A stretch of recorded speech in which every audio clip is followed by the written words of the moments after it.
Então lá, nós estamos gravando aqui já, tá? É, Primeiro, eu quero que vocês saibam que é um prazer, né? Usar essa manhã de sábado para conversar um pouquinho com vocês sobre coisas que são comuns no nosso cotidiano escolar, né? Que faz parte da nossa vida de uma forma geral, e que vai de alguma forma contribuir, né, com as reflexões sobre as nossas atuações profissionais, tá? Agora eu vou compartilhar com vocês aqui a minha tela, né? E vocês vão ver a minha tela, tá? Já deve tá vendo aí a tela do meu computador, tá? E é assim que vai funcionar a nossa aula. Vocês vão me ver e também ver a tela do computador, tá? Para quem nunca participou, né, desse tipo de aula, então vamos lá. Bom, eu me apresentei no vídeo aí de introdução, não sei se todo mundo assistiu, tá? Mas rapidamente, para vocês me conhecerem um pouquinho, né? Eu sou o professor Ademir Testa Júnior. Eu sou da área de educação física, né? Educação física foi minha primeira formação. Depois eu cursei pedagogia também, tá? Cursei duas especializações em psicopedagogia e educação física escolar, né? Eu falo nessa época eu trabalhava com educação física na APAE, né? Aqui da minha cidade, que é Jaú. E nesse momento, né, eu senti a necessidade de aprender um pouquinho sobre as dificuldades de aprendizagem, sobre as deficiências de uma forma geral. Por isso eu fui lá fazer uma especialização em psicopedagogia. Depois eu residi por 2 anos, né, na Argentina, fora do país, onde eu cursei um mestrado em educação, tá? Ano passado eu terminei o doutorado em ciências do movimento humano e estou começando o pós-doutorado agora na USP em São Paulo, tá? E assim, toda a minha jornada, o meu trabalho, né, de pesquisa, de estudo e profissional, tá? É dentro do ambiente educacional, tá? Dentro das escolas. E além disso, né, profissionalmente, né, eu sou professor de ensino superior, de curso de pós-graduação também. Trabalho aqui nas faculdades integradas de Jaú, né, que é onde é a minha casa aqui, né? Sou professor da escola, então tudo que eu vou mostrar, falar para vocês, eu tento falar com um pouco de propriedade, porque eu estou na escola, eu sinto o que o professor, o que as pessoas que trabalham nesse ambiente estão vivendo, né? Eu estou vivendo o ensino à distância agora, né? Eles chamam de, né, na rede estadual, estão chamando de ensino mediado por tecnologia. Então eu estou vivendo esse momento, né? Imaginem vocês a aula de educação física, né? Via computador, né? À distância. Em 2009 eu fui vencedor do prêmio Professor Nota 10, que inclusive está com as inscrições abertas, né? Eu sempre falo que se vocês têm bons projetos, coisas interessantes, ideais, né? Coisas que vocês acreditam, que vocês fizeram na escola e funcionou, vai lá e se inscreve, porque o prêmio Professor Nota 10 foi um divisor de águas, né, na minha vida profissional, tá? E eu sou membro da Academia Jauense de Letras, tá? E do Panatum Clube Jaú, né? Tem alguns livros publicados, enfim. Enfim, é isso, né? De forma geral, o que eu construí até hoje e, em resumo, né, é isso daí, tá? Pessoal, nessa aula nós vamos falar um pouquinho sobre adequações pedagógicas para a inclusão, tá? É obviamente que eu não consigo esgotar esse assunto aqui durante esse tempo de aula, né? A aula ela vai durar aí cerca de 1 hora e meia, né? É, e e eu não consigo também falar sobre todos os tipos de deficiência, né? Nós vamos usar alguns para pensar um pouquinho sobre essa questão das adequações pedagógicas à questão da inclusão, tá?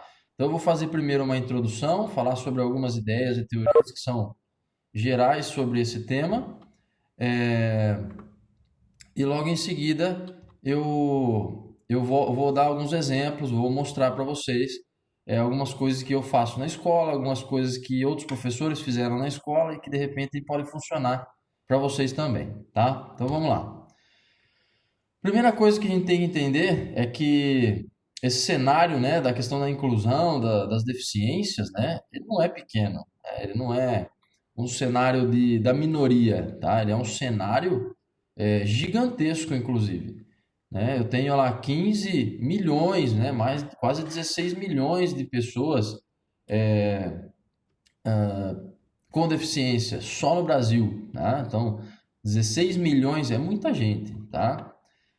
Desses 16, quase 16 milhões, olha lá, 42% são deficientes visuais, a maioria. 28% são deficientes físicos, tá? 16% deficiência intelectual e 14% deficiência auditiva, tá? Agora, pode ser que na sua escola, no seu contexto de trabalho aí, você não observe essa diferença de proporção, né? Eu, por exemplo, não tenho nenhum deficiente visual. Eu tenho um deficiente auditivo, né? Numa primeira série do ensino médio na escola, tá? Então, até que ponto isso vale para todas as regiões do país, né? Olha lá, só em São Paulo, né? Só na capital, são 810 mil pessoas com deficiência, tá? E a maioria também deficiência visual. Por isso a preocupação, né? Uma das maiores preocupações das pessoas e dos órgãos governamentais que se preocupam com as pessoas com deficiência é em fazer, por exemplo, piso tátil, em adequar, adaptar os espaços para as pessoas que não têm, né, não têm a capacidade de visual, né? De reconhecer os ambientes através da visão. Tá joia? Além disso, outra coisa que nos afeta diretamente, que nós vamos considerar, tá? É que, olha, se vocês pararem para pensar aqui, observarem esse gráfico, por exemplo, vocês vão ver que em, olha lá, 1998, né, por exemplo, né, década de 90, havia muito mais pessoas matriculadas, né, pessoas com deficiência matriculadas em escolas especiais, né, escolas especializadas. Então, a ideia era que as pessoas com deficiência fossem para escolas que são especializadas naquele tipo de deficiência. Aqui já hoje tem a escola do autista, né, a APAE, né, as APAES são instituições de ensino especializadas em atender essas pessoas com deficiência. E ao longo do tempo, né, inclusive por força da legislação, também por conscientização até certo ponto, né, da população, as coisas foram se invertendo. Olha que interessante, né? As matrículas em escolas especiais, né, que é essa linha vermelha, ela se manteve, o número se manteve, mas logo em seguida caiu. E quando ela caiu, exatamente no momento em que o número de matrículas de pessoas com deficiência nas escolas regulares, olha aqui, ó, que é a linha verde, escolas regulares, começou a crescer, né? E aí as coisas se inverteram. A maioria das pessoas com deficiência hoje, e olha, eu estou falando aqui de 2013, isso deve ter aumentado ainda mais, tá? A maioria das pessoas com deficiência estão matriculadas em instituições de ensino regulares, tá? E isso vai, né, de alguma forma, nos afetar diretamente, né? Porque nós vamos receber agora as pessoas com deficiência não no ambiente onde todos os outros alunos também têm algum tipo de deficiência, ou talvez até a mesma deficiência. Mas nós vamos receber esse aluno no meio do ensino regular, do ensino presencial e normal, tá? E para mim, pessoal, particularmente, o professor Ademir falando, eu entendo que essa inversão representa um pouco, né, a partir de 2008 aqui, né, que é esse ponto de corte, representa o processo de inclusão, né, a evolução do processo de inclusão, tá? É óbvio que vocês vão relatar para mim depois, né, que os problemas que nós vivemos na escola, né, eu já ouvi muitas pessoas dizerem inclusão é uma mentira, tá? Mas permitir que as pessoas tenham acesso ao ensino regular, ao ensino igual a de todas as outras pessoas, é um princípio básico para o processo de inclusão.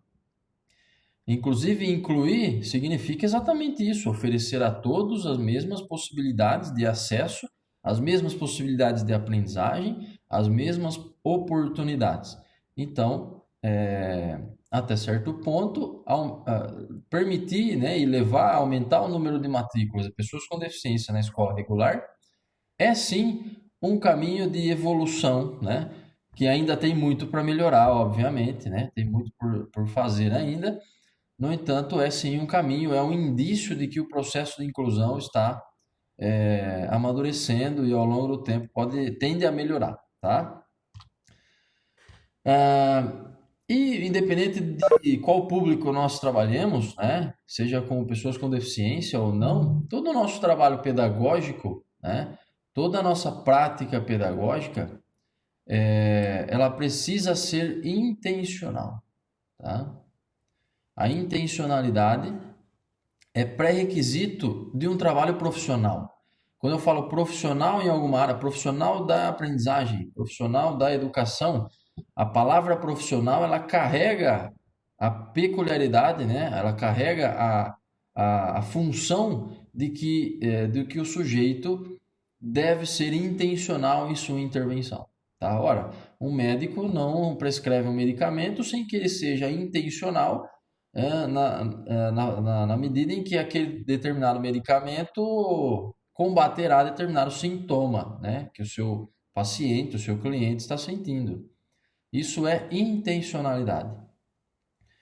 E essa intencionalidade, né, implica necessariamente que nós tomemos decisões dentro do processo pedagógico, tá? E tomar decisões é, ao mesmo tempo, excluir, né? O que significa isso? Quando eu escolho algo, quando eu escolho um conteúdo, quando eu escolho uma atividade, quando eu escolho uma forma, uma metodologia para transmitir determinadas informações, quando eu escolho um mecanismo para o processo de ensino, para o trabalho pedagógico na escola, eu excluo todas as outras possibilidades de metodologia, de conteúdo ou de sistema avaliativo que eu poderia utilizar naquele momento, né? Mas não foi contemplado com a minha escolha. Então, essa é a relevância, esse é o peso, eu acho, que o profissional, né, todo profissional carrega consigo, né? É a possibilidade de tomar decisões. E essas decisões elas têm que ser intencionais, né? Elas têm que ser conscientes, reflexivas, tá? E essa tomada de decisão ela passa pela escolha de conteúdos, métodos, né, mecanismos de avaliação. E tudo isso, todos esses elementos que nós escolhemos ao longo da nossa prática pedagógica, dependem diretamente do que nós acreditamos que seja uma sociedade ideal, tá? Que seja a função da educação, que seja a função o papel da escola na nossa sociedade, tá? E no meu caso aqui, né, a função da educação física enquanto componente curricular escolar. E para vocês, sei lá, a disciplina de vocês, enfim, o trabalho específico, né, a profissão, a área específica de cada um de vocês. Então, aquilo que eu acredito que seja, né, o ideal de sociedade, a função da escola e da educação na nossa sociedade, determinam diretamente as minhas decisões dentro do processo pedagógico, que estão pautadas em uma certa intencionalidade. Pessoal, né, você já deve ter ouvido alguém dizer, né? Acho que isso é uma frase do Paulo Freire, né? Que todo ato educativo é também político, né? Não existe ato humano, ato intencional, educacional, sem que ele seja político, né? E político é essa relação de poder, né? Político é relação de poder. Quando nós optamos por um conteúdo, nós damos mais poder, mais visão, nós empoderamos esse conteúdo, esse item, esse elemento dentro do processo pedagógico, tá? E essa tomada de decisão, ela também está relacionada com dimensões, né, dos saberes, tá? que são essas dimensões dos saberes docentes. O Maurice Tardif, que é o sujeito que eu estou citando aqui nesse slide, ele fala que não existe separação entre o professor ou profissional e o particular, né, o sujeito. Não existe separação entre o sujeito profissional e o sujeito como unidade, né, como indivíduo. Né? Nós transportamos para dentro da escola aquilo que nós somos enquanto sujeitos, né, enquanto pessoas. E da mesma forma, nós transportamos para dentro de casa não só aquilo que nós somos, mas também aquilo que nós aprendemos profissionalmente, aquilo que nós fazemos, aquilo que nós sentimos durante o nosso dia de trabalho na nossa profissão. Portanto, quando o professor, né, ele vai ministrar uma aula, ele vai desenvolver o seu conteúdo, existem 3 contextos diferentes de formação que o influencia. O primeiro deles é a nossa formação das atividades cotidianas, né? Da nossa vida cotidiana. Nós começamos a nos constituirmos da forma como nós somos hoje, desde o momento em que nós nascemos. Tá? E tudo que nós somos hoje na verdade, nada mais e nada menos do que consequência, fruto de todas as nossas experiências vividas. Então, todas as nossas vivências cotidianas acabam sendo internalizadas e colocadas em jogo na nossa vida profissional. Uma outra parte da formação do professor, ela passa pelo momento em que nós fomos alunos, né, na escola. Né? Enquanto nós fomos para a escola, a formação escolar, mas enquanto alunos, né? E aí ali nós ficamos na educação infantil, no ensino fundamental 1, no ensino fundamental 2, no ensino médio, vendo as pessoas ministrarem aula para nós, vendo como é a vida do professor, vendo o que é ser um professor, vendo quais atividades o professor desenvolve, e isso tudo também acaba sendo internalizado de uma forma a influenciar o nosso trabalho depois. E só na faculdade é que vai existir, só no ensino superior, né, na formação superior, é que vai existir a intenção clara de nos formarem professores, tá? Então, a intencionalidade no ensino superior, quando nós vamos para a graduação, é formar professores, tá? Mas, na verdade, nós já começamos o nosso processo de formação antes disso. A única coisa que nos resta, nos falta aqui, é a formação pedagógica, é o entendimento sobre os processos de aprendizagem humanos, né? E aí nós vamos ter isso no ensino superior, tá? Mas necessariamente a formação do professor não acontece exclusivamente na graduação, mas sim ao longo de toda a vida, né? Ao longo de todas as experiências cotidianas que o sujeito tem, tá? Pessoal, eu tinha um professor no mestrado, tá? Um professor argentino, e ele falava assim para mim: Ademir, o que em você é seu? Né? Foi você que produziu. O que em você é original seu? Né? É você quem produziu, né? Não é influência de nada, não é influência de ninguém. Eu estou procurando essa resposta até hoje, tá? Nós, né, somos frutos das nossas experiências cotidianas. E tudo isso entra em jogo na nossa prática docente, tá? Inclusive, né, eu tenho uma percepção de que até as nossas teorias, tá? Até os nossos pensamentos, as nossas decisões, a maneira como nós nos comportamos em cada situação cotidiana está determinada, está regulada pelas nossas experiências de vida. Tá? Isso é relevante de se observar. E o desenvolvimento humano, né, segundo Bronfenbrenner, né, ele desenvolveu uma teoria chamada teoria bioecológica do desenvolvimento.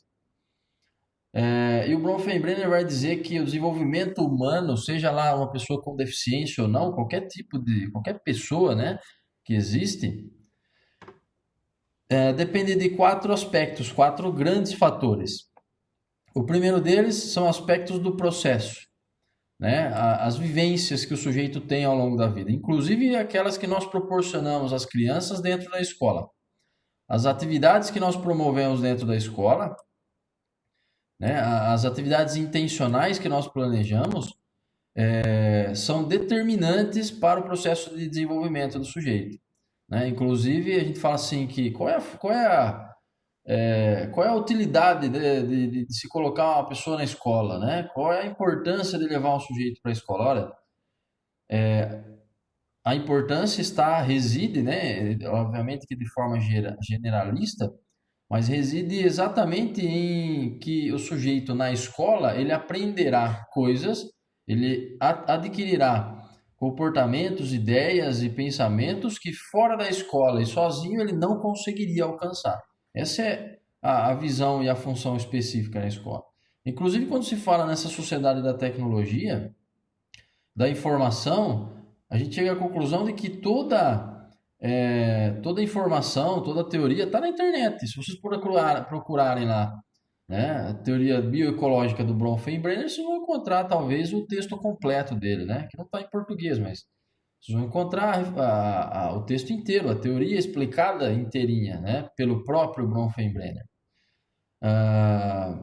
Então, para que serve a escola? Para que serve uma aula como essa? Ora, para transmitir, né, para desenvolver, para promover, né, desenvolvimento e aprendizagem de coisas que sozinho o sujeito não entenderia, tá? Sozinho o sujeito não alcançaria, tá? Então, essa é a função específica da escola. E quando surge a sociedade da informação, muda inclusive a percepção sobre a função do professor, né? Se as informações já estão na internet, então a função do professor não é mais apresentar as informações. Qual é a função do professor, né? E aí é que tá, né? Nós vamos passar a ressignificar isso ao longo do tempo, tá? Então, aspectos do processo, tudo que nós fazemos na escola influencia o desenvolvimento, né, da criança, do sujeito. Parâmetros do contexto. Todo sujeito vive, né, vou desenhar aqui, gente, ó, numa um microsistema, tá? Esse microsistema ele está dentro de um outro sistema que a gente chama de mesossistema. Ambos estão dentro de um terceiro que é um exossistema, ele é maior do que os outros dois primeiros. E todos eles estão dentro de um macrosistema, tá? Então, olha que interessante. Cada um desses sistemas, vamos pensar assim, no sujeito enquanto local, né, enquanto indivíduo, ele é um microsistema. Aí ele vive dentro de uma família, tá, que é um mesossistema. Essa família está imersa num grupo social, tá, numa cidade, num local, numa região do mundo, do país, que também tem um acervo cultural específico. E esse sistema cultural ele também está dentro de um outro grande sistema, né? Sistema cultural nacional ou mundial também. E é por isso que nós temos pessoas tão diferentes em regiões tão próximas, tá?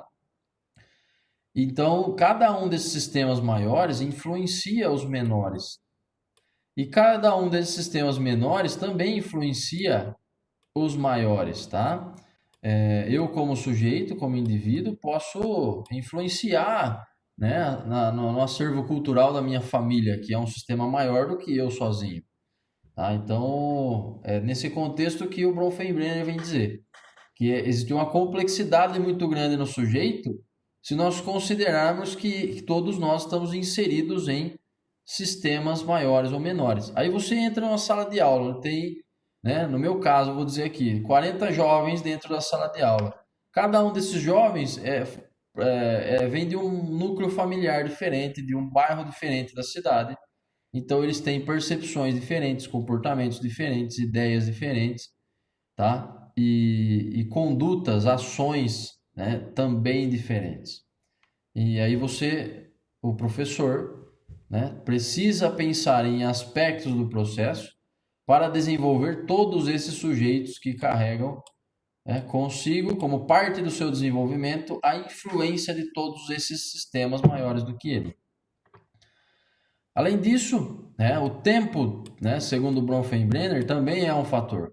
né? Há pessoas que aprendem num tempo, outras pessoas aprendem em outro tempo, tá? E além disso, cada sujeito ele é biologicamente individual, né? A gente chama isso de individualidade biológica, né? Nós carregamos uma bagagem genética, nós carregamos uma disposição ou uma predisposição a determinados tipos de aprendizagem. É por isso que há pessoas que aprendem música muito mais fácil, há pessoas que aprendem de tudo muito mais fácil, há pessoas que aprendem matemática, né? Mais rápido, mais facilmente. Há pessoas que têm uma habilidade sinestésico-motora, como os grandes jogadores aí dos esportes, que vocês conhecem pelas mídias, com certeza, né? É muito mais apurado. E essa bagagem genética, essa área do cérebro mais sensível, consegue captar mais informações e se desenvolver mais rápido do que os outros em determinadas áreas específicas, tá? Então, os atributos do sujeito, da pessoa, determinam também o quanto ele vai se desenvolver em cada área, em cada situação, tá? Tudo bem até aí? Agora, isso não significa, pessoal, aliás, isso significa que o desenvolvimento humano, as aprendizagens, né, dentro do ambiente escolar, não dependem só das estratégias pedagógicas, né? E a gente está acostumado a ver um cenário de que se acreditava, né? Eu acho que isso vai mudar um pouco depois dessa pandemia. Mas se acreditava que a escola tinha essa função primordial, tá? Mas aí a família agora, né? Pelo menos eu espero, né? Está conseguindo ou conseguirá perceber o seu papel, a sua função no desenvolvimento, né? Das crianças, das pessoas que vivem ali, né? Parcerias, né? Projetos, enfim, entidades, né? Outras instituições educacionais podem participar do processo de aprendizagem. As políticas públicas e a gestão da escola, né, também influenciam diretamente no processo de aprendizagem. Agora, isso são só 5 dos fatores que influenciam a aprendizagem. O que nós temos que entender de fato é aquilo que eu falei para vocês aqui, né? Que o sujeito ele se desenvolve a vida inteira, né? Assim como nós nos formamos professores a vida inteira, nós formamos pessoas também a vida inteira, tá? Pela vida inteira. E quando nós vamos falar em dificuldades de aprendizagem ou deficiências, nós estamos falando em uma condição que pode acontecer em diferentes níveis. Ela pode ser leve, ela pode ser moderada ou ela pode ser grave, tá? Existem níveis, isso é muito difícil de se descrever, tá? E toda essa dificuldade de aprendizagem, todo o nível dessas dificuldades de aprendizagem ou deficiências estão diretamente relacionadas àqueles fatores que eu acabei de apresentar para vocês, né? Os aspectos do processo, os parâmetros do contexto, o tempo e os atributos do sujeito. E, além disso, elas podem ser específicas de uma área. Pode existir uma pessoa que tenha uma deficiência ou uma dificuldade de aprendizagem sobre algum conteúdo, alguma área específica ou alguma disciplina escolar. Há pessoas que têm dificuldades em uma habilidade ou uma competência específica também, tá? Portanto, né, essas intervenções que serão realizadas, né, com essas pessoas que têm uma certa dificuldade de aprendizagem, elas vão obedecer necessariamente, né, aquilo que o sujeito apresenta como necessidade. Então, se a deficiência ou a dificuldade é relacionada a uma competência ou uma habilidade, então a intervenção, o processo de intervenção, ele tem que atingir diretamente esse aspecto da dificuldade, tá? Inclusive, pessoas com as mesmas dificuldades podem precisar de estratégias diferentes para conseguir sanar essa dificuldade, né? Isso é um ponto importante de nós sabermos. E é aí que entram, então, o que a gente chama de adequações curriculares, né? As adequações pedagógicas, que é o tema específico da nossa área, né? E da nossa aula. E agora eu saio da minha introdução e começo a falar um pouquinho para vocês especificamente sobre o nosso tema de hoje. E adequações curriculares, pessoal, é nada mais e nada menos do que ajustes, né, ou modificações que nós fazemos nos elementos que compõem o processo pedagógico. Ou seja, nos nossos objetivos, nos nossos conteúdos, critérios, tá? E procedimentos de avaliação, tá bom? E em especial no trabalho, né, nas escolhas metodológicas. Geralmente, quando nós fazemos adequações curriculares, se nós queremos ensinar a mesma coisa a pessoas diferentes, e essas pessoas apresentam algum tipo de dificuldade de aprendizagem, nós geralmente pensamos em formas distintas de ensinar esse mesmo elemento, né? E não em mudar os objetivos ou os conteúdos, mas necessariamente na metodologia. Então, a maneira pela qual nós desenvolvemos o nosso trabalho pedagógico intencional é uma das formas pelas quais nós fazemos as nossas adequações curriculares, tá? Isso é importante de nós sempre lembrarmos, tá? Para se fazer uma adequação curricular, primeiro, né, implica em considerar o sujeito, né, individual. Inclusive tem um princípio, né, que a gente chama em treinamento físico na área da educação física, né, na área de treinamento esportivo, de treinamento físico, tem um princípio do treinamento que nós chamamos de individualidade biológica, que eu acabei de falar para vocês lá atrás. E quando a gente fala em individualidade biológica, quer dizer que se nós somos biologicamente diferentes um do outro, quer dizer que a resposta do exercício, do treinamento, ela vai ser diferente em cada sujeito. E se ela será diferente em cada sujeito, então o treinamento, o tipo de exercício, a carga, né, a frequência semanal tem que ser diferente entre as pessoas, porque as pessoas são diferentes. E quando nós falamos em adequações curriculares individualizadas, esse princípio da individualidade, talvez não biológica, mas é uma individualidade, ele também se aplica aqui na questão pedagógica, tá? Porque se as pessoas são diferentes, se apesar de terem de repente as mesmas dificuldades, né? Mas elas aprendem de forma distinta, de forma diferente, porque tem outros fatores que influenciam no quanto ela vai aprender, no quanto ela vai adquirir conhecimentos. Então a nossa adequação pedagógica também tem que ser específica, tem que ser individual, tem que obedecer à especificidade de cada situação. É por isso que então, né, esse tipo de trabalho individual, ele precisa levar em conta lá o nível de competência do aluno, os fatores que interferem nesse nível de competência, outras informações relevantes, né, para a compreensão da situação, tá? E da planificação. Então, tudo que é peculiar do sujeito, né, dentro desses elementos aqui, tá? Aspectos do processo, o contexto em que ele vive, o tempo em que ele consegue aprender e os atributos do próprio sujeito, isso tudo interfere nas nossas adequações pedagógicas, tá? E nós temos que levar isso em conta, então. E quando nós falamos em adequações pedagógicas, né, nós podemos nos remeter à teoria do Levi-Vygotsky, né, que é da zona de desenvolvimento proximal. E talvez vocês se recordam, senão nós vamos lembrar aqui rapidamente, mas o Vygotsky ele fala que nós temos uma zona de desenvolvimento real e uma zona de desenvolvimento potencial, tá? E existe uma distância entre essas áreas aqui, tá? Zona de desenvolvimento real é o que o sujeito sabe, ele consegue resolver o problema sozinho, né? Ele sabe, tá? Zona de desenvolvimento potencial é o que ele consegue, né, aprender somente com a ajuda de outras pessoas mais evoluídas do que ele. Pode ser outra criança, pode ser um familiar e pode ser o professor, tá?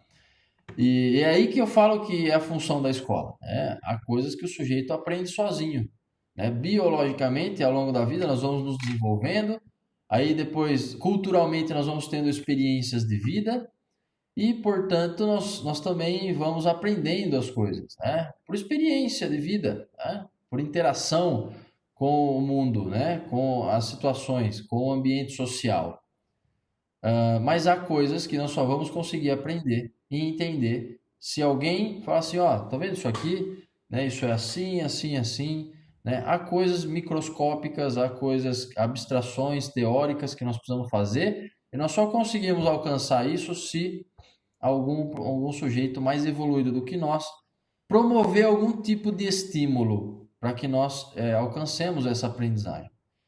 E aí, então, existe uma distância, um caminho entre o que o sujeito sabe e o que ele poderia aprender com a ajuda de alguém. Isso a gente chama essa distância nós chamamos de zona de desenvolvimento proximal. E o que o professor faz quando nós fazemos adequações pedagógicas é criar situações, né, sequenciais, olha lá, uma após a outra, né, dentro desse espaço entre o que o sujeito consegue saber sozinho e aquilo que o sujeito pode aprender com a ajuda de um sujeito mais evoluído, para que ele consiga traçar esse caminho até a zona de desenvolvimento potencial. Então, esse é o trabalho da escola, esse é o trabalho do professor. Desenvolver situações de aprendizagem, né? Ou adequações pedagógicas, seja com as pessoas com deficiência ou não, fazendo com que o sujeito comece a entender e a observar e a aprender coisas que sozinho ou na vida social, fora da escola, ele não conseguiria alcançar. Tem uma questão chave que nós vamos, que eu me pergunto toda aula, todo dia, eu falo assim, né? Será que isso que eu estou ensinando, os alunos realmente precisam aprender, né? Será que eu estou ensinando algo que é primordial à vida deles? Será que eu estou ensinando algo que é indispensável, né, ao sujeito, né, ao ser humano? Enfim. Então, o que na área de vocês é realmente importante de ser ensinado e é primordial, e o sujeito não vai aprender isso fora da escola se você não apresentar. Esses são os conteúdos que eu acho que nós temos que escolher, tá? E quando o sujeito alcança a zona de desenvolvimento potencial, pessoal, aí então a zona de desenvolvimento potencial ela se torna uma zona de desenvolvimento real, porque agora ele chegou aqui. Se ele chegou aqui, então essa zona deixou de ser potencial, porque ele alcançou ela e passou a ser uma zona de desenvolvimento real.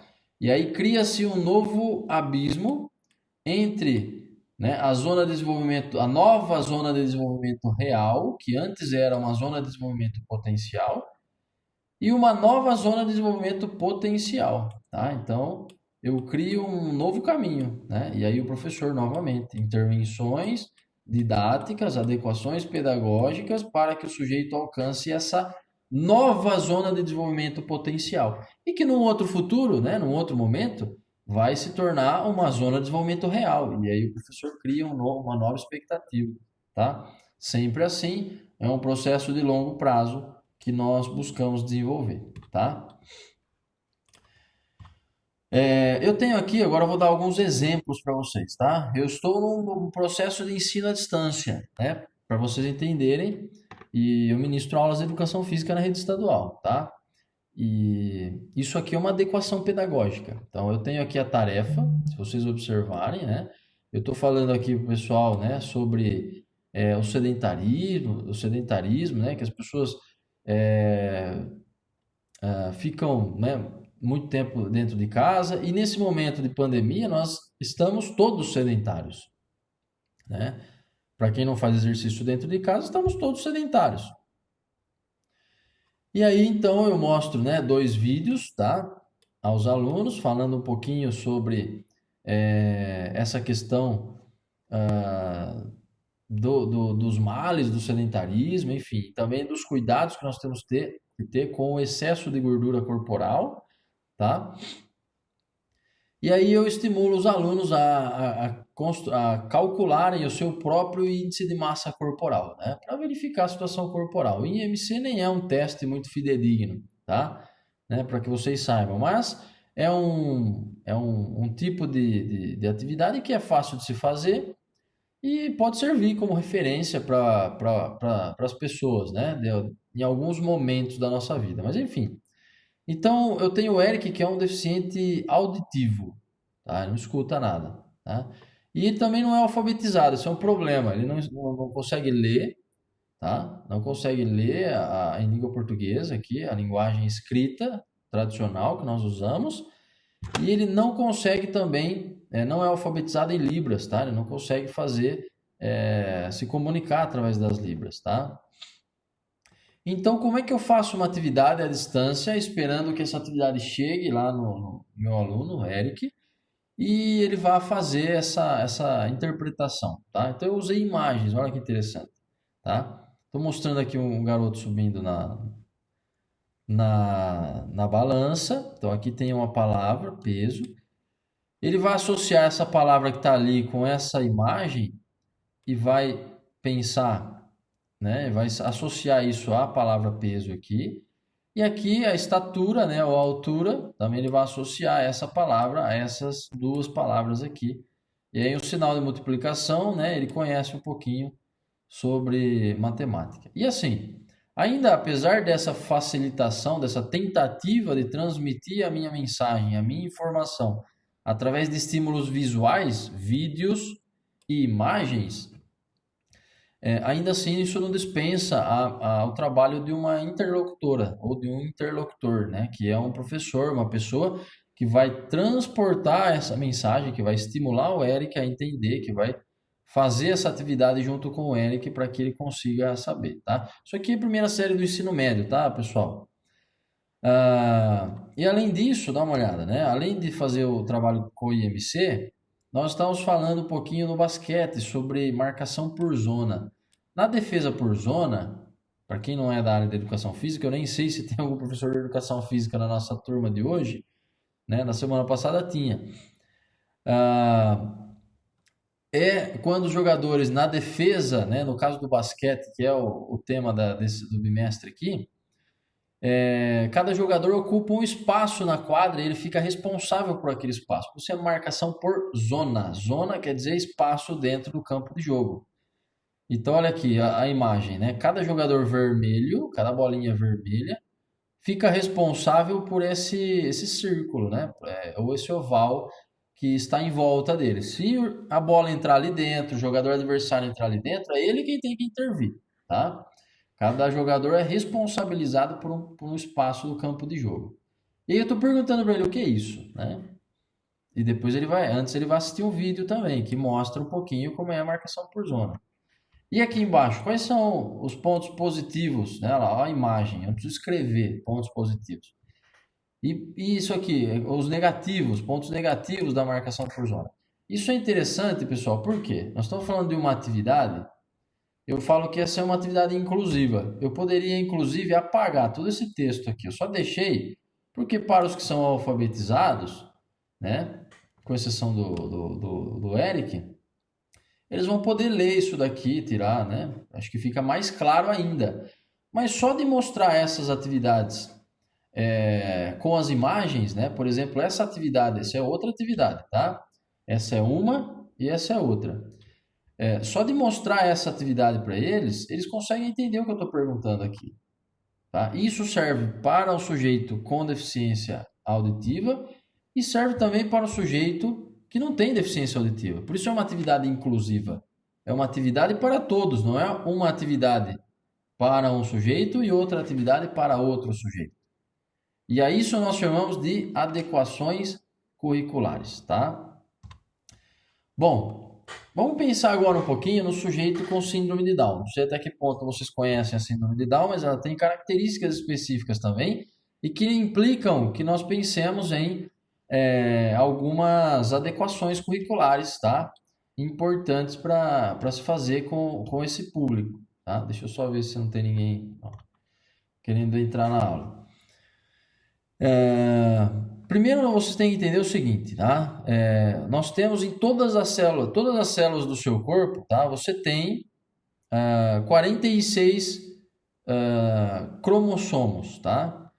Ou seja, organizados em 23 pares, são pares de cromossomos, eles vêm em pares, tá? Em duplas. Esses cromossomos, tá? Isso aqui é um cromossomo aqui embaixo. Quando ele é desenrolado, né? Se você vai desenrolando ele, vai diminuindo aumentando a precisão no microscópio, vamos dizer assim, aprofundando mais, né? Tornando isso mais visível, você vai chegar na hélice, na dupla hélice de DNA, né? Que estima-se que ela tem aí um tamanho, né? Uma espessura de 2 nanômetros, tá? Isso é uma coisa impossível de se ver, tá? Mas se sabe que ela existe porque foram feitos testes químicos, né, para se descobrir o DNA. Foram feitos testes químicos e as únicas substâncias que poderiam compor o DNA a partir dos testes químicos que foram realizados são esses que são descritos, né, na literatura atualmente. Mas entende-se então que existe essa dupla hélice. Bom, vamos entender onde é que está a síndrome de Down aí. Tá lá. Não sei se vocês sabem também, dentro do núcleo de cada célula, como nós temos o nosso DNA, cada núcleo de célula ele tem uma parte do DNA que está ativa, certo? Então, na célula muscular, né, o músculo ele contrai, não contrai? Então, o DNA, né, do núcleo da célula muscular, ele tem que ter a parte ativa que permite, que estimula, né, que faz com que a célula muscular seja capaz de contrair.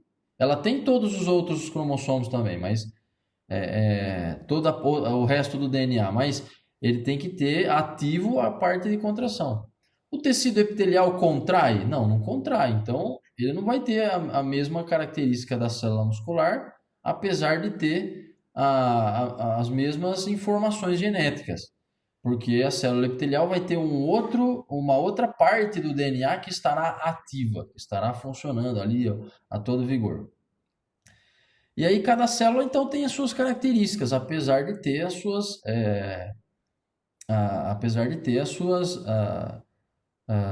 a mesma, né, a mesma informação genética, tá bom? E aí cada parte, né, do DNA que está ativa, ela se reproduz, né, e criam-se então fitas de RNA, né? Já ouviram falar no RNA mensageiro? Isso é conteúdo lá no ensino médio. Então, olha lá, esse RNA mensageiro, ele é produzido, ele é uma cópia, na verdade, de uma parte do DNA que está dentro do núcleo celular. Essa partezinha ativa do DNA, ela se reproduz, né? Ela é decodificada e ela libera uma fita com informações genéticas, só que só aquela partezinha genética. Esse RNA mensageiro, ele sai do núcleo da célula e ele vem para o citoplasma, tá? Fora do núcleo da célula. E aí esse RNA ele vai ser decodificado pelos ribossomos, tá? E quando o ribossomo decodifica, né, é desse jeito mesmo, ó, a fitinha de RNA mensageiro vai passando, vai se conectando aos ribossomos e ele vem decodificando as informações genéticas que tem nessa fita. E essas informações genéticas dizem para o ribossomo como é a proteína que ele tem que produzir. Ele produz essa proteína. E é a partir dessa proteína que tudo acontece dentro da célula, tá?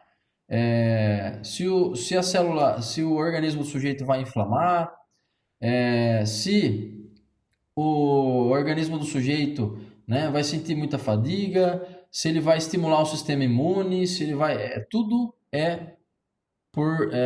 acontece por uma cascata de reações entre proteínas. E uma grande parte delas é produzida pelo ribossomo a partir da decodificação dessa fita de RNA. E aí é que está o X da questão. O cromossomo, né, o par 21, né, do cromossomo em pessoas com síndrome de Down, ele não é um par, ele é um trio. É por isso que é chamado, né, a síndrome de Down é chamada, na verdade, de trissomia do par 21. São 3 cromossomos. E esses cromossomos a mais, né, produzem fitas genéticas diferentes a mais, que vão gerar todas essas características e muito mais outras, tá? Que nós vamos falar um pouco aqui, no sujeito na pessoa com síndrome de Down, tá? Então, fisicamente, né, o fenótipo, aquilo que nós vemos de fora no sujeito com síndrome de Down, são características oriundas dessa trissomia do par 21. Tá? Todas as células... professor, mas por que há pessoas com síndrome de Down que têm essas características mais evidentes e outras que nem parecem que são síndrome de Down? Porque pode acontecer da trissomia do par 21 não ocorrer em todas as células do corpo humano, do corpo do sujeito. E quanto mais células do corpo do sujeito tiver a trissomia do par 21, mais ele vai apresentar essas características que são interessantes, que são comuns, né, nas pessoas com síndrome de Down, tá? Os pés pequenos, enfim, olhos apresentando manchas, né, essas manchinhas aqui que vocês veem, é característico do síndrome de Down, pescoço curto e grosso, o palato, né, pequeno e arcado, né, a língua também tem uma característica diferente, as mãos, né, tem características diferentes, as orelhas, tá? A gente consegue identificar o síndrome de Down olhando para ele, pelo fenótipo, tá? E uma das características que são importantes, interessantes da gente observar e que tem uma implicação direta na prática pedagógica nossa, especialmente na minha, que sou da educação física, é que a distância entre a primeira vértebra, esse é um raio-x, tá? A primeira e a segunda vértebra da coluna cervical do sujeito com deficiência, com síndrome de Down, é mais larga, né? A distância é maior entre a primeira e a segunda vértebra, tá? A primeira vértebra é o atlas e a segunda vértebra é o axis. Então, a distância entre as duas primeiras vértebras é maior. Então, imaginem vocês que um sujeito com síndrome de Down vai fazer uma brincadeira, uma atividade na sua aula, no momento ali dentro da escola, e ele vai virar uma cambalhota, né? Para que se ele for virar uma cambalhota, como essa distância é maior, então ele tem uma frouxidão articular aqui. E é perigoso até certo ponto que se sobrecarregue, né? E dá para ver a distância aqui também, ó. Que se sobrecarregue, é perigoso que se sobrecarregue essa articulação ali, se ele colocar todo o peso em cima da cabeça numa cambalhota. Então é importante proteger a pessoa com síndrome de Down nesse momento aqui, tá? Então, a pessoa com síndrome de Down, né, por conta dessa alteração genética, ela vai apresentar menos força, menos destreza motora, tá? Ela vai ter uma compreensão facilitada a partir do estímulo visual, né? São pessoas que gostam de música, então usar música nas aulas é interessante.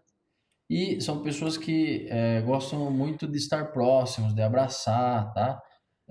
Não que sejam carentes, mas que gostam da afetividade, tá bom? Tanto de transmitir afetividade quanto de receber comportamentos de carinho, né? E tudo mais. Então, olha que interessante, tudo isso tem implicações diretas pedagógicas no nosso trabalho. E é nesse ponto que eu chamo a atenção de vocês, dizendo da importância das adequações curriculares quando nós falamos na pessoa com síndrome de Down. Olha lá, trabalhar com o manejo de objetos, tá? Com atividades de coordenação motora, olha lá, com danças, né? E assim, eu sempre falo que é o que representa essa figura aqui, tá? Quanto maior o número, quanto maior a diversidade das experiências, né, que nós pudermos proporcionar às pessoas com deficiência, especialmente às pessoas com síndrome de Down, nesse momento aqui da nossa aula, melhor será o resultado de desenvolvimento, né? Quanto mais experiências, mais aprendizagens, maior o desenvolvimento de competências específicas em áreas diferentes. Bom, agora nós vamos falar um pouquinho sobre o transtorno do espectro autista, tá? Existe um protocolo, né? Uma das coisas mais difíceis que se tem quando se fala nesse tipo de deficiência é o diagnóstico, né? E também saber os níveis, né, do autismo, né, por exemplo. Existe um protocolo que é usado, né, desde muito tempo, que a gente chama de MCHAT. O MCHAT, ele avalia, né, a partir das respostas a determinadas questões, né? Vocês têm algumas questões aqui, olha lá. Por exemplo, seu filho já usou o dedo indicador dele para apontar ou para indicar interesses, né? Se não, né, é um indício de autismo, né? Seu filho consegue brincar de forma correta com brinquedos pequenos, enfim, sem apenas colocar na boca, né? Isso é um indício de autismo. O seu filho trouxe objetos até você para lhe mostrar, então, não, isso é um indício de autismo. Então, quanto mais respostas não no MCHAT, tá? Maior será a pontuação do sujeito. né? E se quanto maior for a pontuação do sujeito, mais ele vai, quer dizer, nesse teste, que ele apresenta características autistas, tá? Por que eu estou mostrando isso para vocês? Nós, da área da educação, nós que trabalhamos no ambiente escolar, nós temos uma função, né, muito forte, específica, que é ajudar, né, indicar, encaminhar, perceber a presença e perceber no comportamento das crianças se existe alguma coisa diferente, alguma anomalia, vamos chamar assim, tá? Não para identificar, para diagnosticar, e não estou nem dizendo que nós devemos atuar como psicólogos, né? Na verdade, cada profissão tem a sua especialidade, né?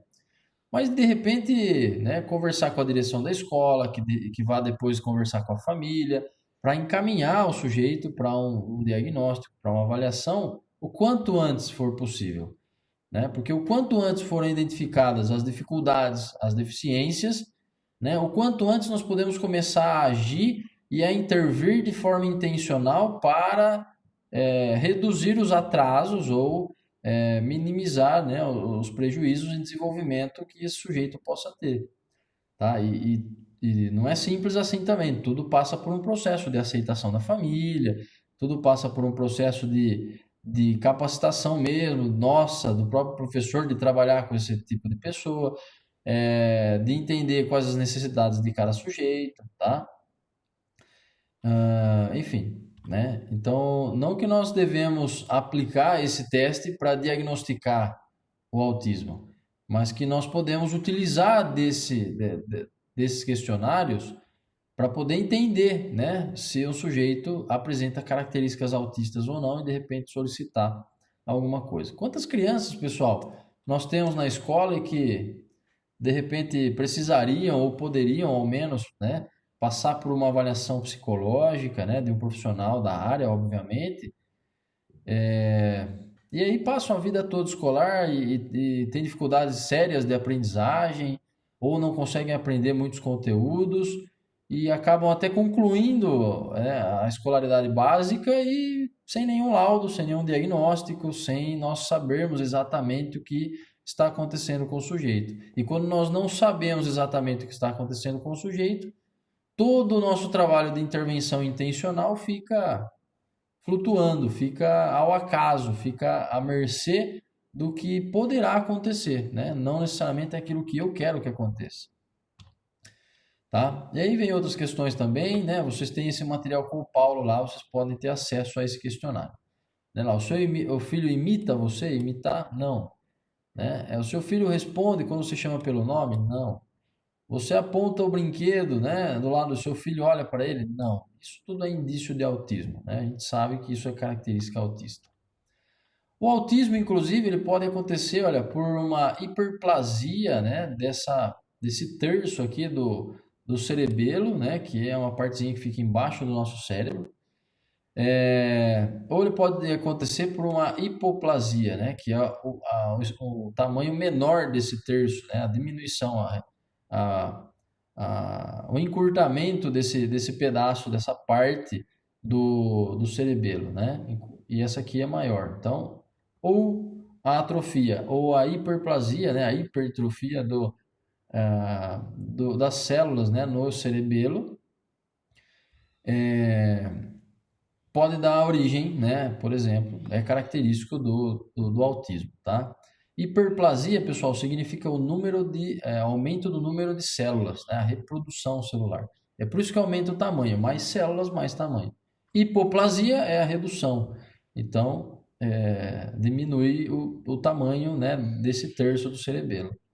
Isso significa que o nosso cérebro ele tem um padrão, né, considerado normal,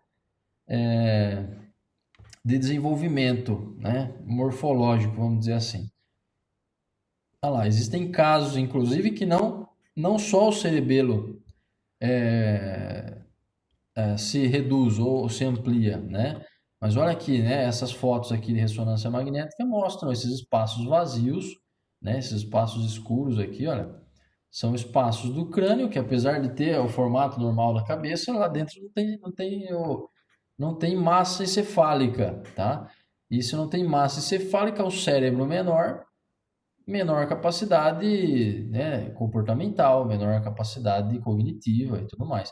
Inclusive a vantagem que nós, seres humanos, temos como animais no mundo em relação aos outros animais, que são ditos irracionais, é o tamanho do cérebro, tá?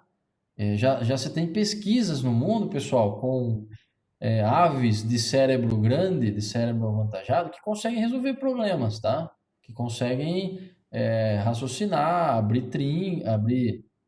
abrir fechaduras, sabe? Projetadas e tudo mais. E eles conseguem resolver problemas, elaborar estratégias para obter alimento, por exemplo, tá? E o cérebro humano, né? O ser humano tem essa vantagem em relação aos animais, que é o cérebro grande. E se você tem menor, né, um cérebro com menor volume, né, com parte dele não existente ou perdida, você perde, né, nós perdemos capacidade cognitiva, obviamente. E o comportamento autista, ele gira, né, em torno de três grandes elementos, né? E eu falo que o autismo é exatamente o ponto de intersecção entre esses três elementos. O primeiro deles é a interação social, né? Que é pequena ou praticamente não existe. O comportamento, né? Que também é bastante específico, como nós já mencionamos ali no questionário MChat. E a comunicação também é defasada, né? O sujeito demora mais para se comunicar, ou então simplesmente não se comunica, tá? Isso é característica autista. E o que fazer em termos de adequação pedagógica, né, com os sujeitos autistas, né? O primeiro momento, dentro de uma sala de aula, do espaço, ou dentro de casa, por exemplo, vale a pena, é importante, limitar o espaço, né? O sujeito ali, ó, virado para a parede, né? Isso traz um conforto para o sujeito autista, né? Ficar ali sozinho no seu mundo, né? Entretido com a sua atividade, prestando atenção naquilo que ele vai desenvolver, que ele vai fazer, confortável ao sujeito autista. Se é confortável, ele tende a se desenvolver mais, a aprender mais coisas desse jeito, tá? E obviamente que dentro do contexto escolar existirão momentos que ele vai interagir com outros colegas, enfim, no intervalo, no recreio, tá? Dentro da própria sala de aula. Mas o desenvolvimento de muitas capacidades cognitivas, né, que os outros se desenvolvem normalmente, interagindo com os outros, o sujeito autista vai conseguir desenvolver de forma mais enfática se ele tiver essas características dele respeitadas. Por isso eu falei lá atrás para vocês das estratégias curriculares individualizadas, tá? Adequações curriculares individualizadas. Estabelecer uma rotina é importante para o sujeito autista, né? Apesar dele não se comunicar, dele não interagir muito conosco, se todos os dias nós temos mais ou menos a mesma rotina, ou exatamente a mesma rotina, ao longo do tempo ele tende a internalizar isso também e a reconhecer o momento de sair, né? O momento de voltar para a sala de aula, o momento da história, o momento da atividade, o momento de ir ao banheiro, tomar água, de comer o lanche, enfim. Ele tende a entender essa rotina, tá? Então estabelecer a rotina e especialmente usar imagens, né? Como essa professora aqui usou, né? E ela usa imagens aqui no caso, na verdade, para mostrar o que cada ajudante, aqui é a foto de cada ajudante da classe, e o nome de cada ajudante e o que cada um deles fez. Eles vão ganhando as figurinhas, tá? E depois essas figurinhas ficam dentro do envelope, que é a hora que elas preenchem a fita. E então o sujeito autista ele tem contato, né? Ele consegue, o estímulo visual está ali para ele, né? Ele consegue ver o que cada figurinha representa e, portanto, isso é interessante para o sujeito autista. Marcar o chão, marcar os lugares onde você queira, de repente, que o sujeito autista vá. Eu falo isso num circuito, por exemplo, de movimento, ou quando você precisa que ele vá ao lixo, jogue, né, as coisas no lixo, marcar com a seta, né, no chão e instruí-lo, né, toda vez que ele vai, por exemplo, apontar o lápis, né, se ele já for capaz de fazer isso, né, dizer, olha, a seta no chão, vai lá no lixo já jogar né, apontar o lápis no lixo para não sujar a carteira, não sujar o chão, enfim. Então, marcar os espaços para o sujeito autista também é importante e pode funcionar, tá? Pessoal, é óbvio é que para cada pessoa, né, nós precisamos observar as necessidades do sujeito. Existem níveis de autismo, existem autistas que qualquer uma dessas intervenções que eu acabei de mencionar com vocês não vai funcionar, tá?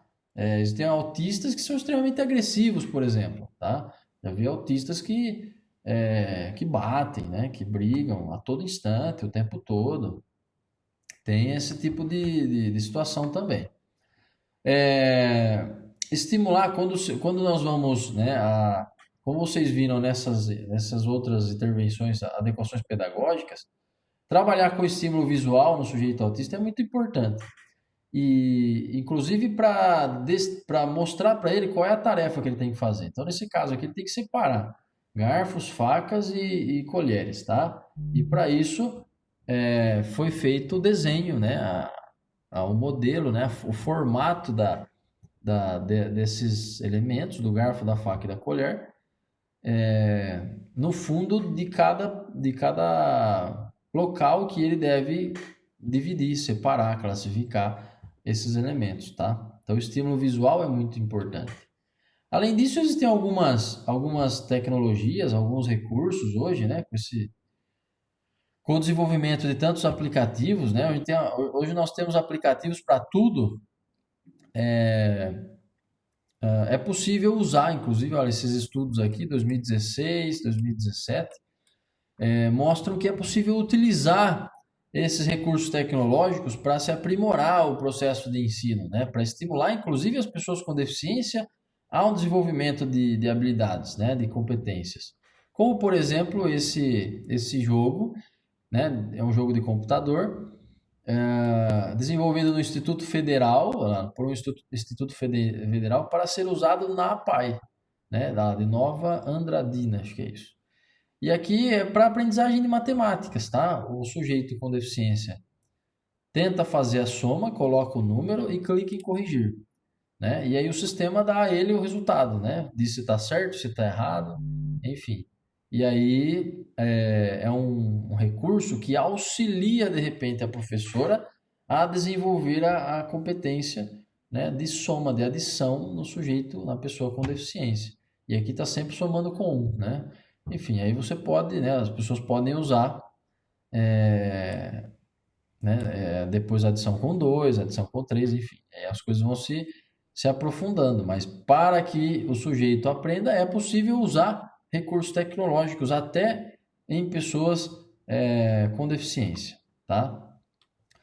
Uma coisa que está em alta, né? Vocês já ouviram falar em game terapia, né? Hoje nós temos videogames que trabalham com movimento, né? Através de um sistema que nós nomeamos de Kinect, né? E realizar esses movimentos, usar a coordenação motora, é super importante, né? E pode ser utilizado também como adequação pedagógica.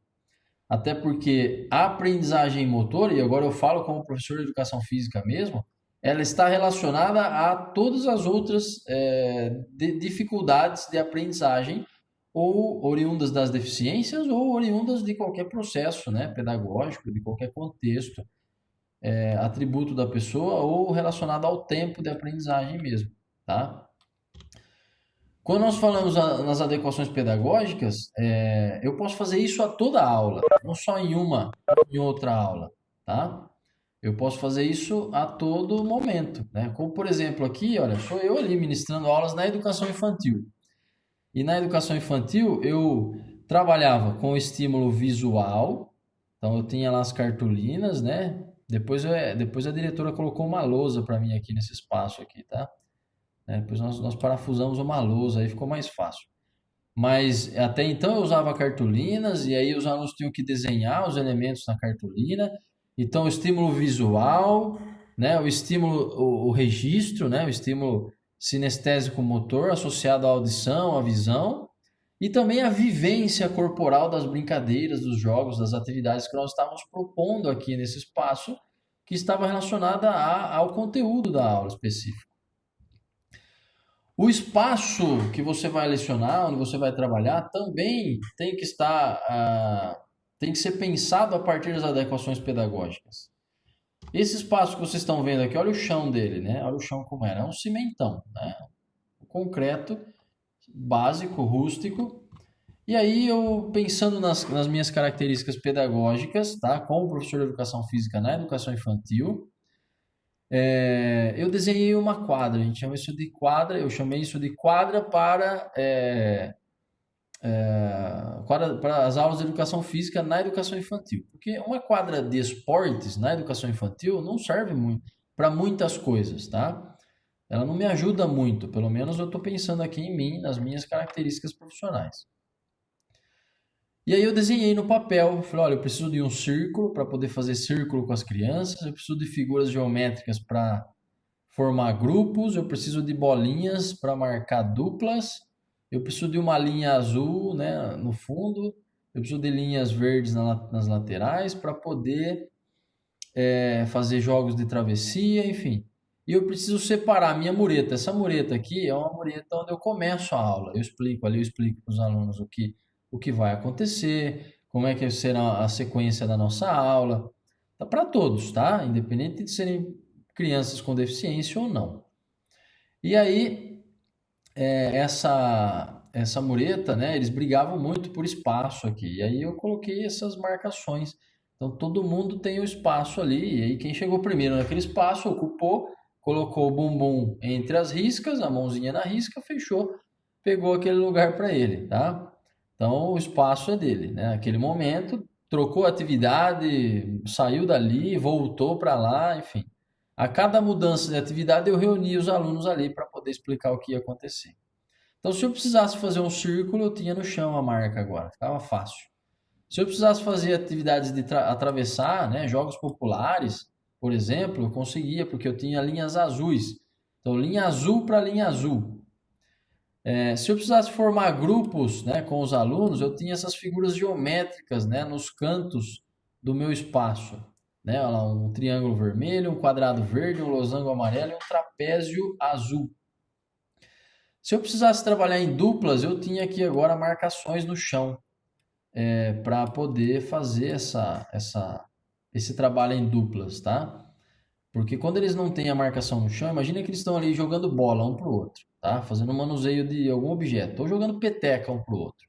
De repente essa peteca vai lá no portão. Aí um vai lá buscar a peteca e volta. Quando ele volta, se ele não tiver essa marca no chão, ele não sabe onde ele estava posicionado. E aí ele vai, daí a pouco tem gente jogando peteca para lá, tem gente jogando peteca de assim, tem gente jogando peteca de assim, e aí você tem que parar a aula e reorganizar tudo. Então, desenhar a quadra foi uma adequação pedagógica que me permitiu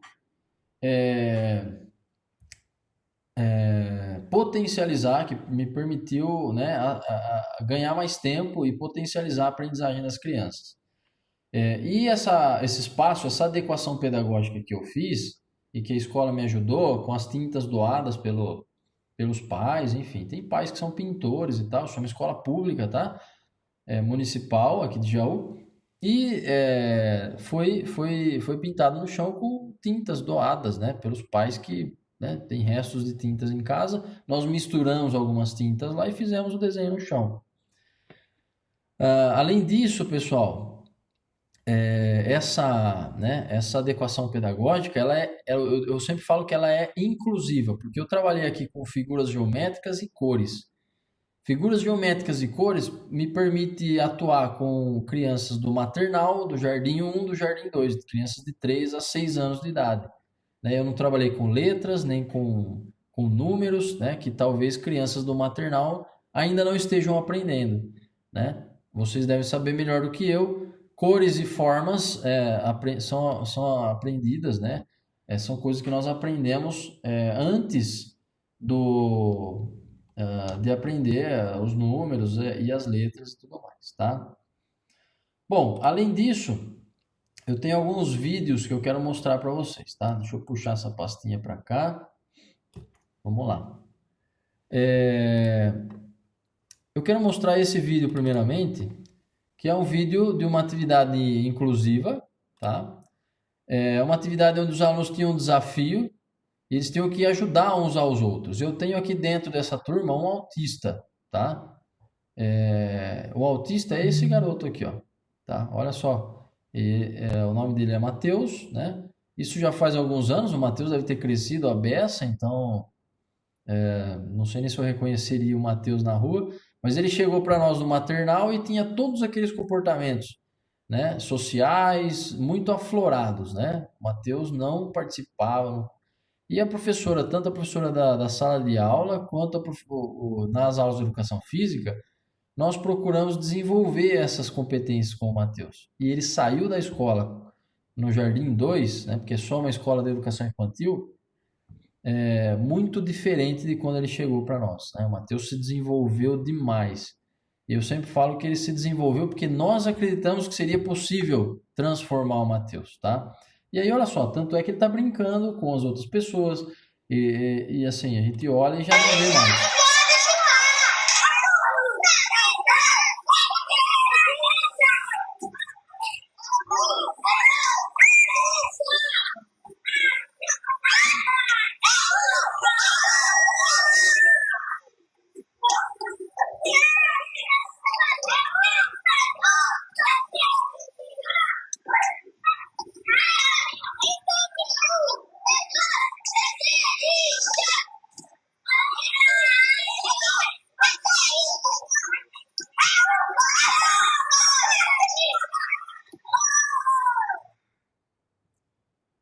Muito bem. Então, olha lá, se eu não tivesse falado para vocês, acho que talvez, né, vocês nem saberiam, né, que eu tinha ali uma criança com autismo. Além disso, né, eu procurava desenvolver nas aulas de educação física, né, que é uma atividade inclusiva, né, que são circuitos, né, de atividades motoras, tá? Isso é uma turma de maternal, tá? De crianças de 3 anos. E observem que cada um deles vai desenvolvendo, né, vai fazendo as atividades do circuito da forma como acha interessante. E se eu tenho, por exemplo, uma criança com algum tipo de deficiência dentro dessa turma, é engraçado, é interessante observar que uma criança vai aprendendo com a outra. Essa é uma outra importância do ambiente escolar, que é essa interação entre eles, tá?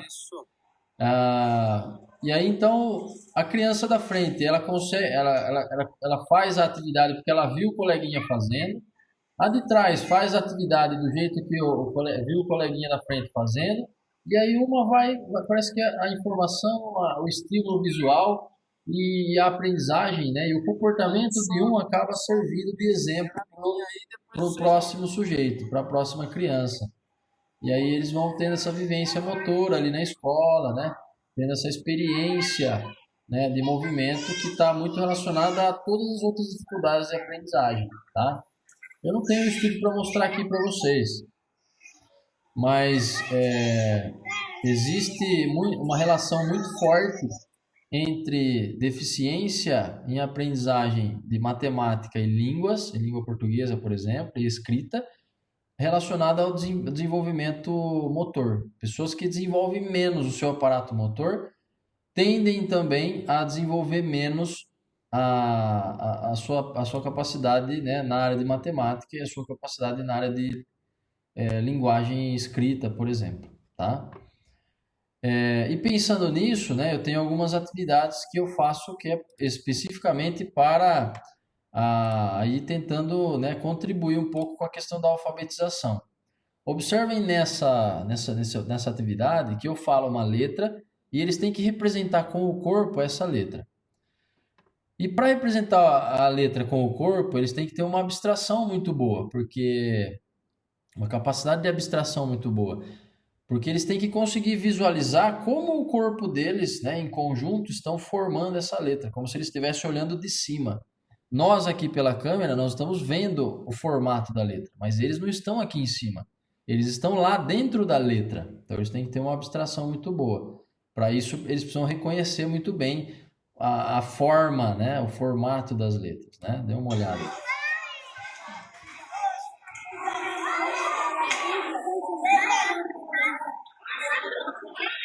Eles estão fazendo a letra E nesse momento.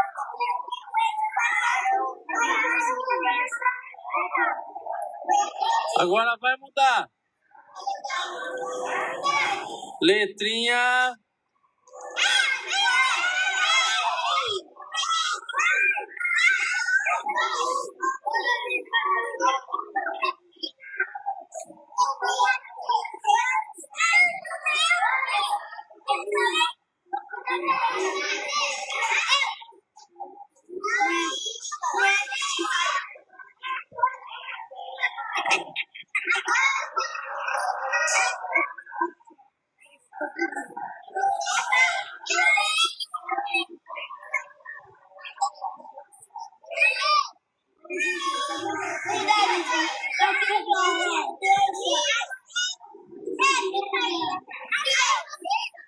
Letra F.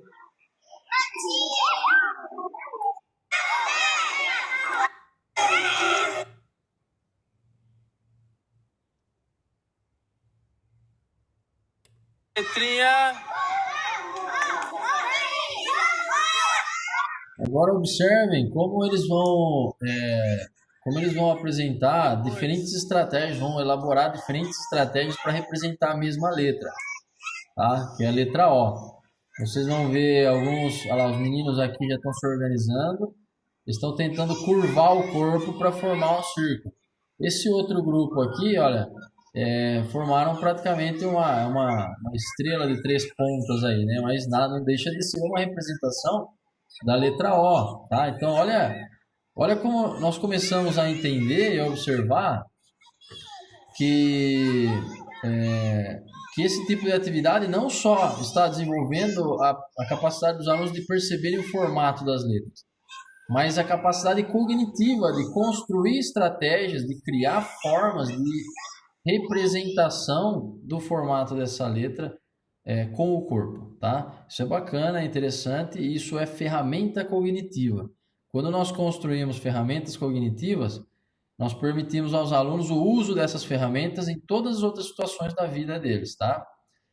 Aqui eu não tenho, né? Não aparece no vídeo, mas no final da atividade, esse grupo de meninas aqui, ó, essa garotinha de costas de rosa, eles levantaram, deram as mãos e formaram uma roda, um círculo, né, em pé, e não no chão como todos os outros tinham feito, tá? Então foi interessante também pela estratégia que elas usaram, tá? E por último, né, esse outro vídeo que também está associado à capacidade, né, à relação da língua, mas isso usando jogos, usando brincadeiras para o desenvolvimento da capacidade linguística.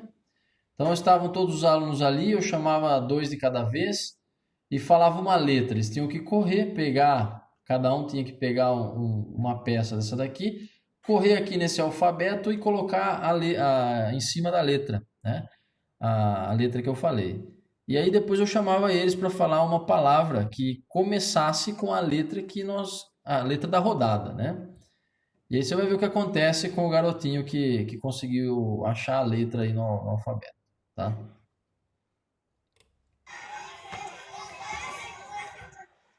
Letra R.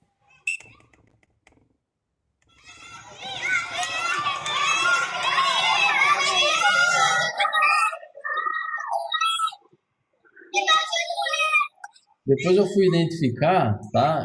Letra R. Eles têm dificuldade de achar a letra R. Uma das coisas é porque as cores do alfabeto acabam confundindo, acabam não permitindo que eles visualizem direito a letra. Letra R, vem cá. Vem aqui. Uma palavra com a letra R. Aí quando eu chamo o Gabriel para falar a palavra com a letra R, que foi ele que achou a letra lá no alfabeto, né? Ele pensa um pouquinho, a palavra começa com a letra R e atrás de mim aqui tem um garotinho, tá? Tem um garotinho e você vai ver o que acontece agora. Quer ver que legal? Uma palavra com a letra R, fala.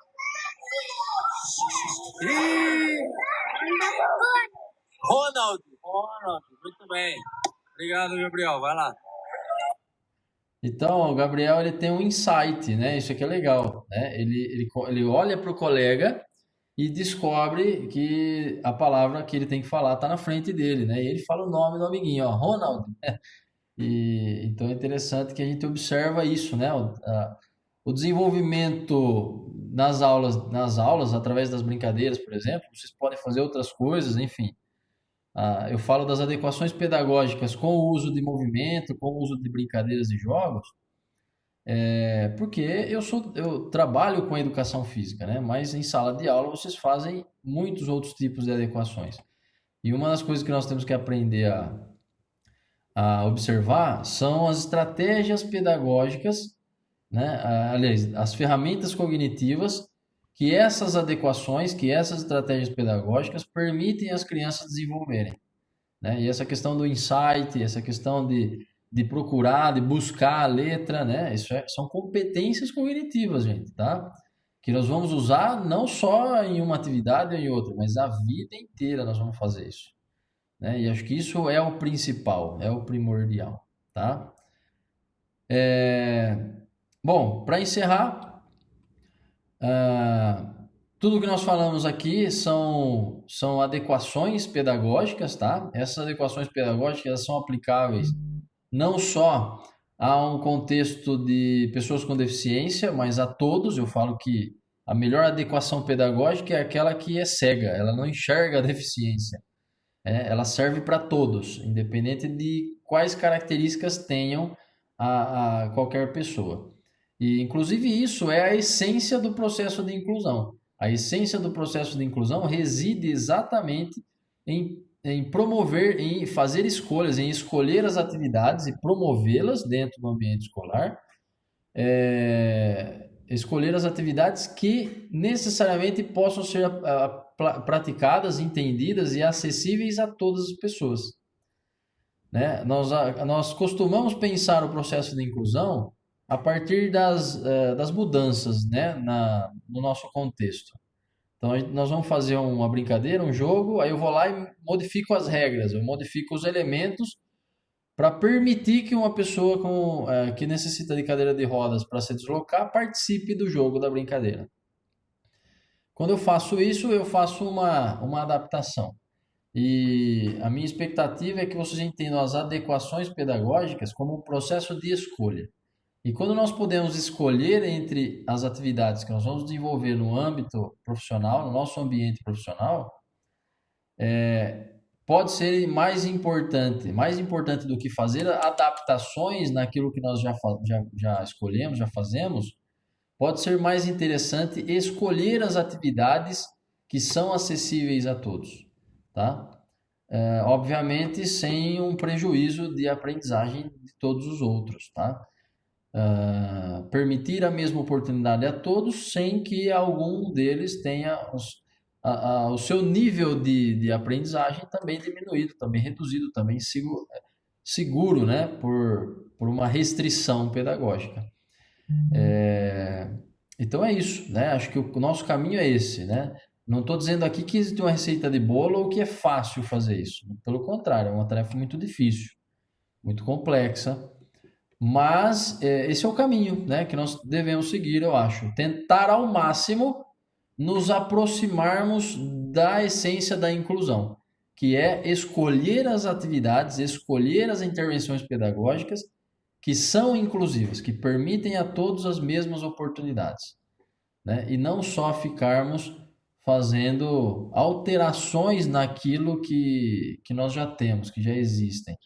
E aí eu acabo, né, oferecendo uma atividade para uns e outra atividade, que é a atividade que nós chamamos de atividade adaptada para outros, né? Eu tenho atividade para um, atividade para outro, e são pessoas diferentes fazendo atividades diferentes e não desenvolvendo a mesma coisa e não tendo o mesmo acesso aos mesmos elementos, às mesmas oportunidades, tá? Ontem, inclusive, né, nós vamos entrar na semana de provas lá na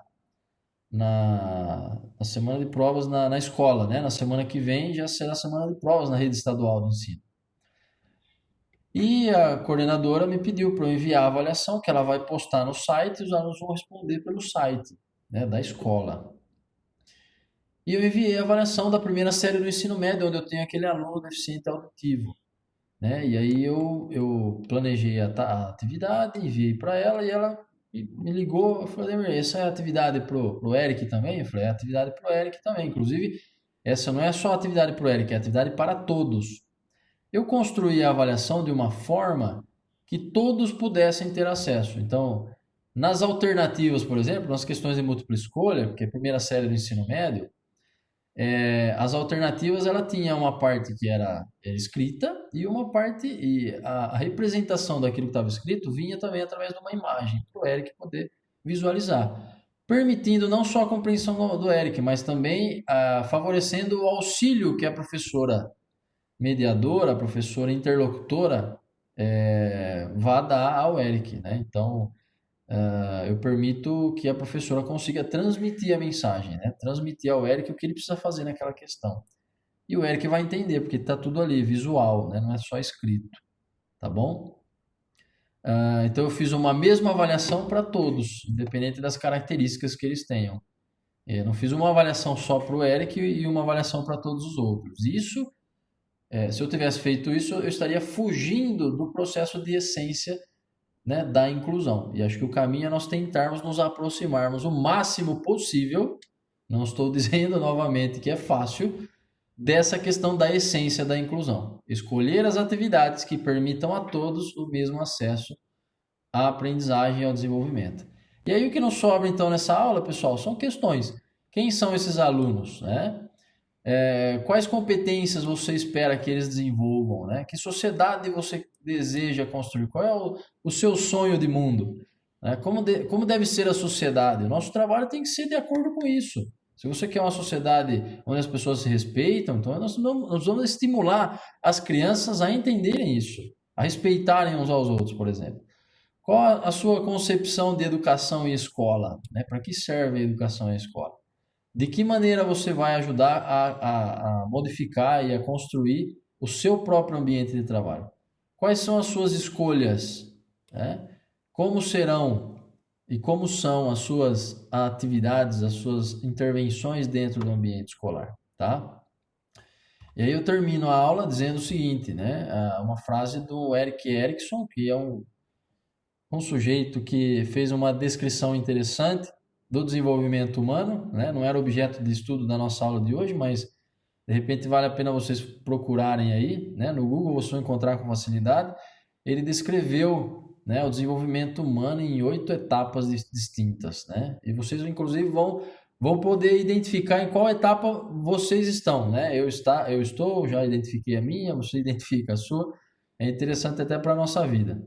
E ele fala o seguinte, que a esperança é a virtude mais indispensável e inerente à condição de estar vivo, né? Enquanto nós estivermos vivos, trabalhando, atuando, nós precisamos necessariamente ter esperança e acreditar que é possível desenvolver ou pelo menos nos aproximarmos o máximo possível dessa questão da essência da inclusão. Porque se não houver essa crença, se nós não acreditarmos nisso, tampouco nós seremos capazes de promover esse processo, tá? Então é isso, pessoal. Agradeço a atenção de vocês. Obrigado por vocês terem, né, acordado cedo e participado aqui da nossa aula, tá? Espero que tudo tenha sido muito elucidativo, que tenha sido proveitoso e principalmente que vocês consigam transportar pelo menos uma parte dessas ideias que eu apresentei para vocês para a nossa vida cotidiana profissional. Tá joia? E é isso. Se vocês tiverem algumas questões, né, quiserem comentar alguma coisa, contar algumas experiências, dizer o que achou, né, da aula, também eu estou à disposição. E esse é um momento que acho que no final aqui a gente bate um papo para encerrar mesmo, para compartilhar algumas experiências, tá? E é isso, tá? Fiquem à vontade para abrir. Pode abrir o áudio, todo mundo aí agora, vamos conversar um pouquinho, né? Me falem aí das experiências de vocês, o que vocês fazem, né? Se conseguem de alguma forma se aproximar a essa questão da essência da inclusão, tá? Se quiserem me perguntar alguma coisa, também estou à disposição de vocês.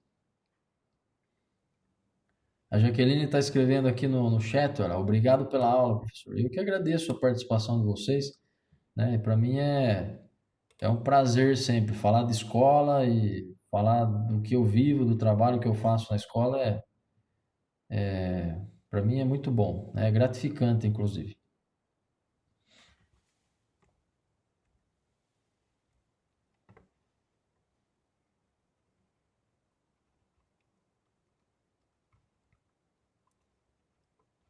Ninguém? Ninguém tem uma experiência boa aí para, né, legal para compartilhar, algo para comentar, ou alguma dúvida, alguma questão que queira fazer? A Letícia disse que gostou da parte da síndrome de Down, né? É legal, Letícia. Você trabalha com síndrome de Down ou não? Tem algum aluno assim? Comenta um pouquinho conosco aqui. O Edmal também está dizendo que não conhecia as características da síndrome de Down. A síndrome de Down ela é pouco conhecida, né? Assim, a gente não consegue. O ser humano, na verdade, não sabe muito sobre o cérebro humano, né? O que acontece no cérebro humano que nos permite, que nos faz sermos como somos, né? No entanto, esse perfil genético, esse perfil específico do síndrome de Down já está delineado, desenhado, mas sempre é um campo de estudo, né? E como essas deficiências variam muito de níveis de profundidade, de complexidade, isso torna o diagnóstico, torna o estudo muito também penoso, difícil, né? Porque você não consegue afirmar que a mesma coisa acontece com todas as pessoas autistas, com todas as pessoas com síndrome de Down, né? E aí é, nós acabamos ficando fadados à especificidade. Olha, eu fiz isso com esse sujeito e aconteceu isso, né? E aí fica um estudo, uma pesquisa e um conhecimento só dele, né? Só daquele sujeito e não que sirva para todas as pessoas dentro da mesma classificação, né? Então é uma coisa difícil. Aí eu perguntei para a Letícia, né, se ela, como é que era, né, se ela tinha um síndrome de Down. Ela falou que tem um pela primeira vez, olha que interessante. Marinheiro de primeira viagem, marinheira de primeira viagem. Trabalhei com ele só esses 2 meses, né, infelizmente.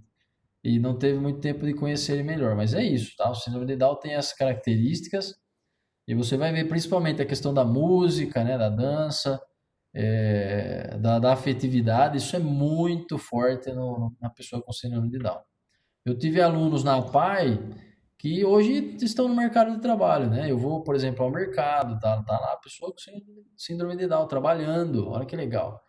Tem um outro com deficiência intelectual Sim, também. Pode falar.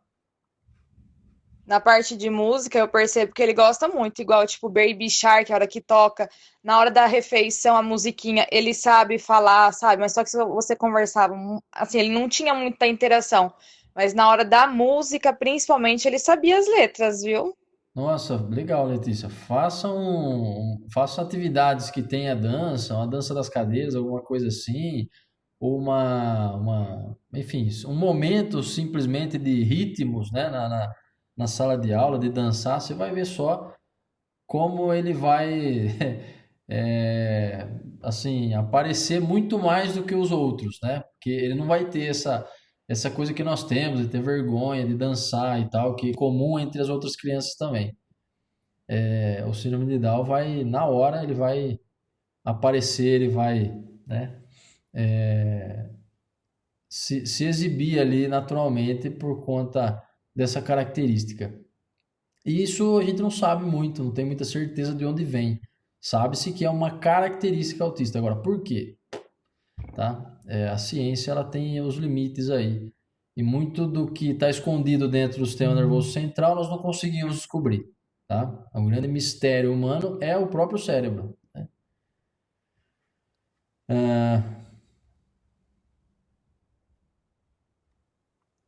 Tá, Edmauro. Parece Edmauro porque é marido da Dalva. Desculpa, Dalva, não sabia, tá? Como eu não tô vendo vocês, então tô vendo só as letrinhas. Liguem aí a câmera, o áudio, vamos conversar um pouquinho, né? Geralmente os professores na sala, os professores que conversam bastante. Essa turma tá bem quieta, hein? Abram aí o áudio, o vídeo, né? Se for possível, né? Não sei como é, que situações vocês estão aí. Mas conversem, igual a Letícia fez. Aí, Letícia.